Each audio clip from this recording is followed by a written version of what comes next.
நம்ம எல்லாருமே வந்து டெய்லியோ இல்லை அடிக்கடியோ வந்து பேக்ட் ஃபுட்ஸ் வாங்குறோம். முக்கியமா பிரெட்டு, பால், தயிர் இதெல்லாம் வந்து பேக் பண்ணி தான் நம்ம வந்து வாங்குறோம். அப்படி வாங்கும்போது இந்த ஃபுட்ல வந்து நீங்க அதோட லேபிளை வந்து பார்த்துருக்கீங்களா? லேபிள் பார்த்துட்டு வாங்குறீங்களா? இந்த ஃபுட்ல வந்து லேபிள் இருக்கும். அதுல வந்து இது எவ்வளோ கேலோரிஸ், இதுல என்ன மினரல்ஸ் இருக்கு, இதுல என்ன விட்டமின்ஸ் இருக்கு, ஃபைபர் எவ்வளோ, ஃபேட் எவ்வளோ, ஆடட் சால்ட் எவ்வளோ, இது எல்லாமே வந்து இருக்கும். ஆனா நம்ம ரொம்ப முக்கியமா நம்ம பார்க்கணும்னா இந்த ஃபுட் லேபிள்ல ஃபுட்டோட எக்ஸ்பைரி டேட் இல்லைன்னா யூஸ் பை டேட்னு இருக்கும். எக்ஸ்பைரி டேட்க்கும் யூஸ் பை டேட்க்கும் என்ன டிஃபரன்ஸ்?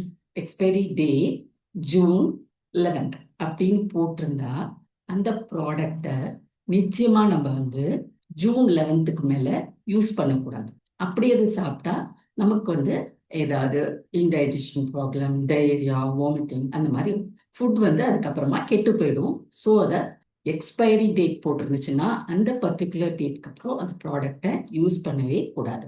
வெரஸ் யூஸ் பைன்னு போட்டிருப்பாங்க. ஃபார் எக்ஸாம்பிள் பிரெட் எடுத்துக்கலாம். பிரெட்ல பார்த்தீங்கன்னா யூஸ் பை இல்லை பெஸ்ட் பிஃபோர் அப்படின்னு போட்டிருக்கோம். ஸோ இந்த பெஸ்ட் பிஃபோர், யூஸ் பை அப்படின்னு போட்டிருக்கிற ப்ராடக்ட்ஸ் வந்து அந்த டேட்க்கு அப்புறம் நம்ம யூஸ் பண்ணலாம்.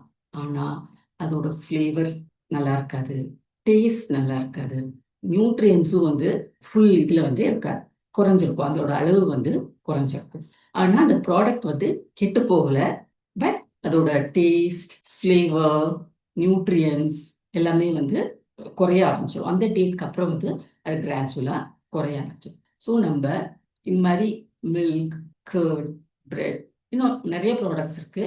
அதெல்லாம் நம்ம வாங்கும்போது அவசியமா எக்ஸ்பைரி டேட்டு இல்லை பெஸ்ட் பிஃபோர் இல்லை யூஸ் பை டேட் இதை வந்து பார்த்துட்டு தான் நம்ம வாங்கணும்.